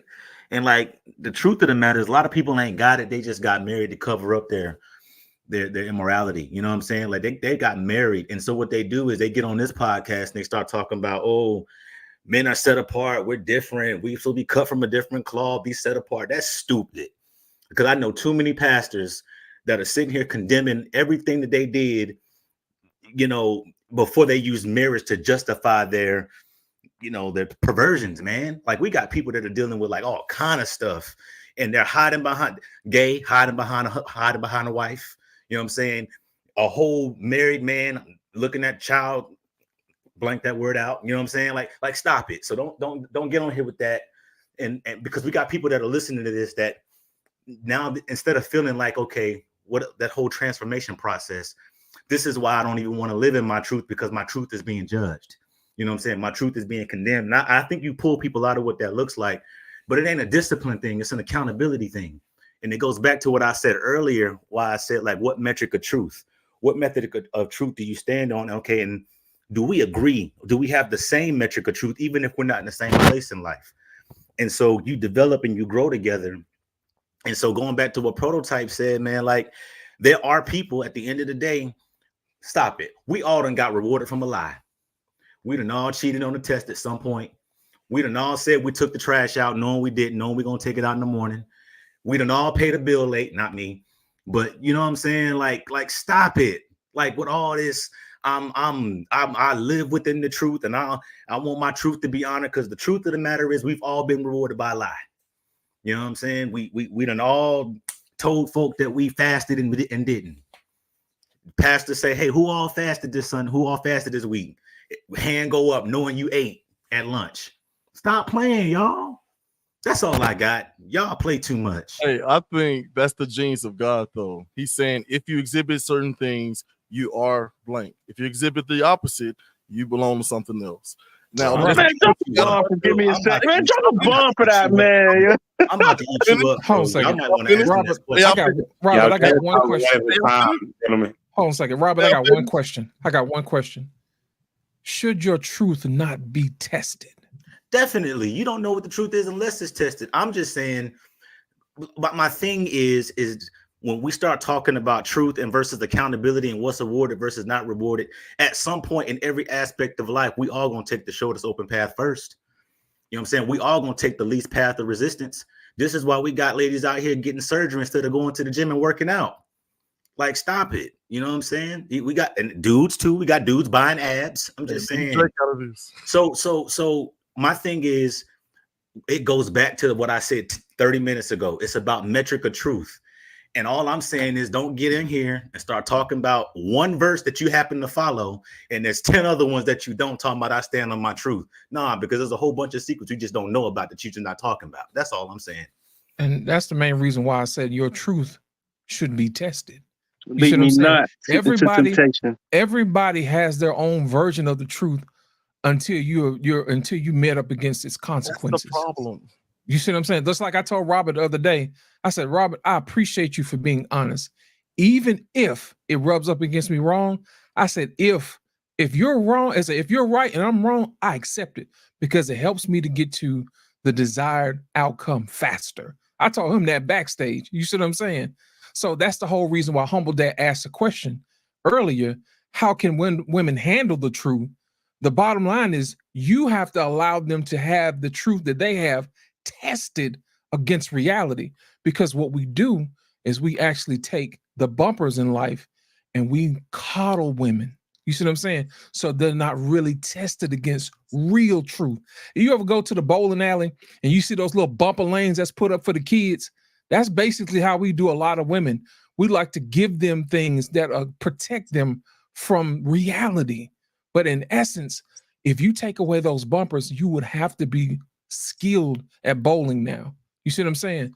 So my thing is sometimes, yes, you should have the bumpers up, but over time, as you get good, the bumpers have to come down, especially if you're going to be a wife and especially if you're going to be a mother, because the information that you have to impart wisdom upon them is going to be based upon what you have learned, not what somebody has carried you through. I just hear what I said. One actually took the words. Hold on, mistake, because Jamie had been wanting to go, and then I'm so sorry, Jamie. I'm sorry. You didn't know. It's okay. Go ahead, Jamie. Mistaken. I think I'm gonna let you go, and then I'm gonna just because I wanted to answer. I wanted to give an answer how women should take Go the ahead, truth. because Only because I answered it on cruise season. You want me to just answer it?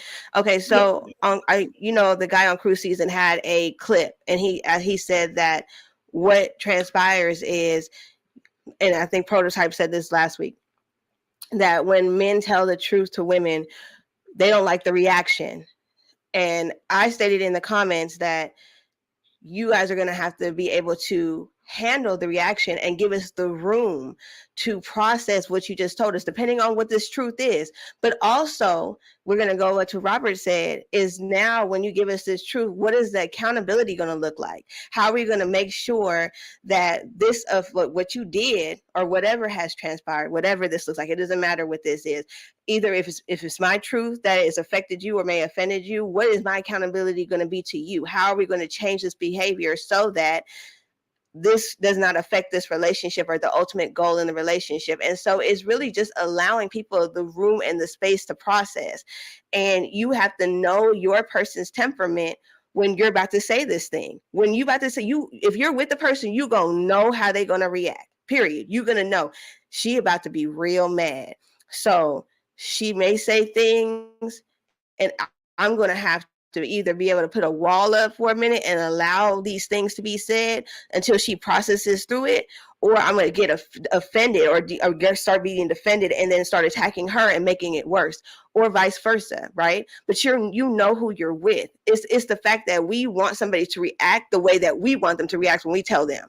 We want them to be like, oh, okay, that didn't really hurt my feelings. Let me be like Christ and forgive you right now. That ain't going to happen. It's just not going to happen. You have to give people the room and the space to be like, bruh, I cannot believe you just told me that. Like, I can't believe you broke my trust like that, right? And then you have to say, well, okay, you wanted to tell me this truth. You still want to be with me. What is the accountability going to be like? Because we're not going to just sweep it under the rug, because I'm a human being. I am not Jesus. I'm trying to be perfected like Christ, but this is not that. So what are we going to do to hold, just like Robert said, one another accountable to be the best versions of ourselves in this situation? And that's really that simple. We have to stop trying to overly make it complicated, because people are simple-minded. So we have to be simple-minded just like them. Let's just keep it simple. You want the truth? I'm going to give it to you. When I give it to you, I'm going to have to be able to handle what you say. After you're done ranting and raving, now let's be accountable for what this is. I want to stay with you. I want to be around you. I like you. I just, I like doing that. And if you don't like that and I really want to be with you, then let's see how I could hold myself accountable so that it doesn't happen no more. Right? So that I could be a better person. Because obviously this is not going to be good, because I'm not going to find somebody else that really wants to deal with that. And if I do, I might not like them. I might not really like them. I might like the thing that is afflicting me, but I might not really like them. You see what I'm saying?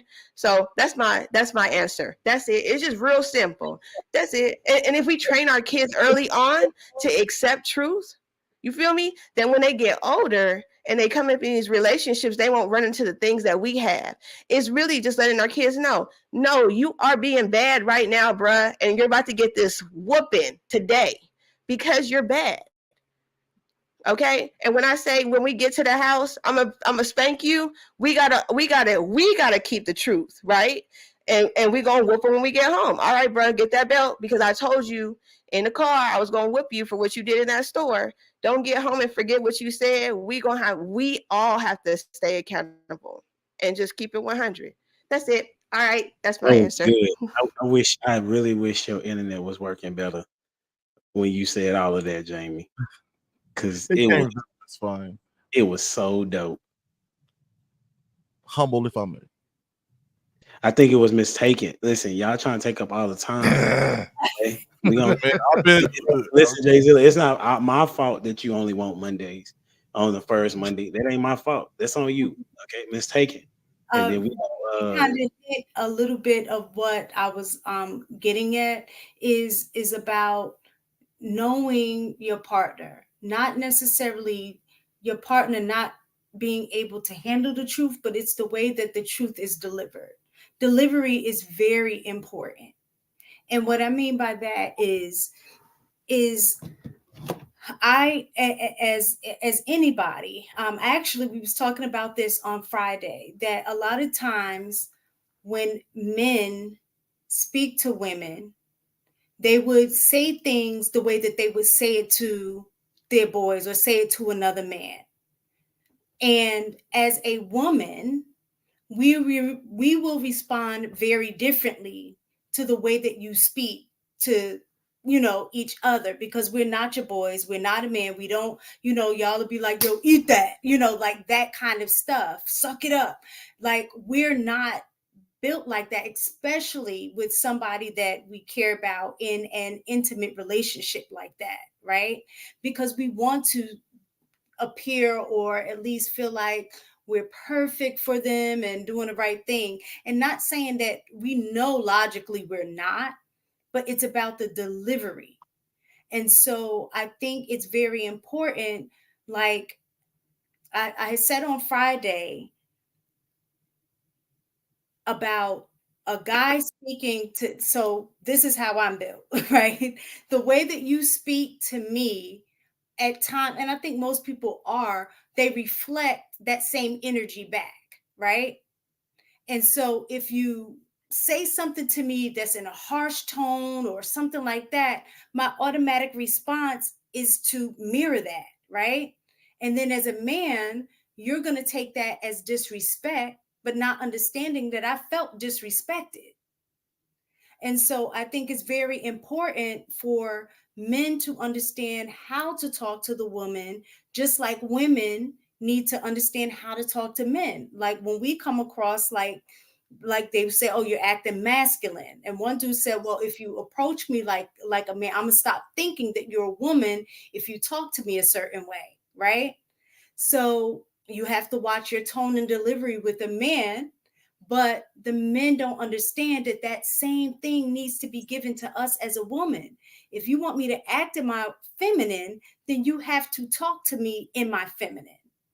So it's not about us not being able to understand or handle the truth. It's about the way the truth is delivered. No, y'all can't. You know what happens when we say things nicely to y'all? Y'all be like, you're too weak. Hold on. Because we have to wrap this up. It sounds like another conversation, because I like people out of church on time. All right. Listen, I remember when Monique said something about y'all bonnets and y'all went wilding. A lot of women, I won't say most, but it was a lot of women telling her she don't need to be talking. Kevin Samuels typically did not speak mean to women. Most times he did not. And I only knew that because somebody, my late wife is the one that even sent me his information. But what women are wanting is that they want to be seemingly to be appeased with the words. It has to be, because if it were tone, I agree. Because the Bible tells us as husbands that we need to deal with our wives in a certain way. Jesus, when he spoke to whoever he was speaking to and met them where they were. So I concur. I agree. The problem when a man is talking to a woman, even when he's speaking to her in the tone that she likes, she will find it that what he said, he shouldn't have said it. It would have been timing if it wasn't tone. It would have been which words he decided to use. One of those. and instead of doing what Jamie said, listen, just accept this truth. And then me, I'm telling her the truth. And I got to be okay with how I don't have to be okay, but I got to be ready for her response. Even if I don't like her response, I have to have self-control. That's a fruit of the spirit. Me and Dwayne just talked about this today. That she's going to be angry with what I said. And I got to know that she's going to be angry. And I got to know that we still going to be here regardless of, whoever that couple is. We're going to still be here because we said we were going to be honest with one another. And honesty is going to hurt. But I'm here to let you know that if we're on the same team, the goal is not to hurt you. It's to make you better. And just so you know, when Christ is trying to make us better, it hurts. It's an uncomfortable thing that is what change is. And so if you're trying to get better, know that it's going to be some processes of challenges and hurts that there. So I need everybody to make sure you go check out Jayzilla. Okay. Go ahead and go hit the like button on everything that he got going. Make sure you subscribe to the channel. Make sure you subscribe to Lost in Translations podcast. He's doing great things on these airwaves. You got Give Me a Second podcast. Make sure you go check him out for sure.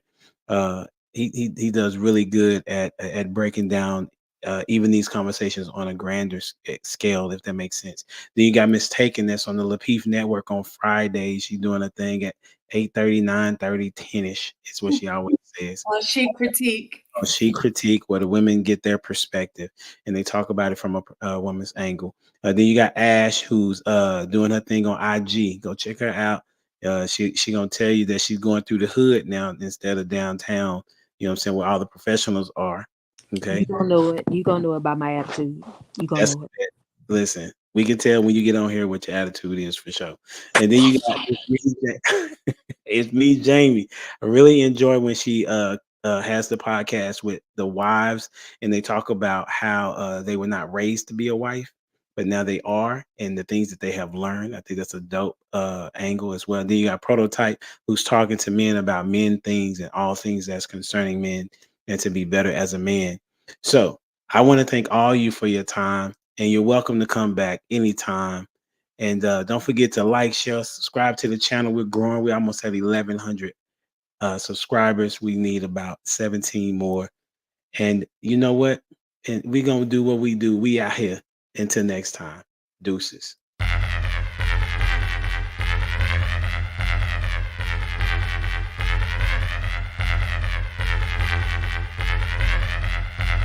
The boy is dangerous.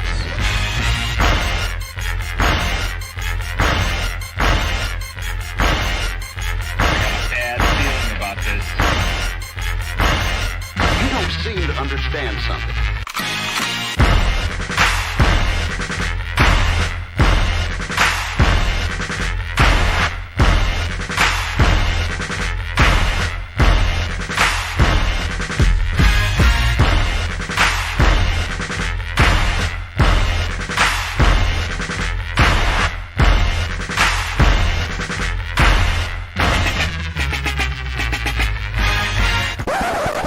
The thing that I like most about being a dad is that I see that I'm about to impact the world.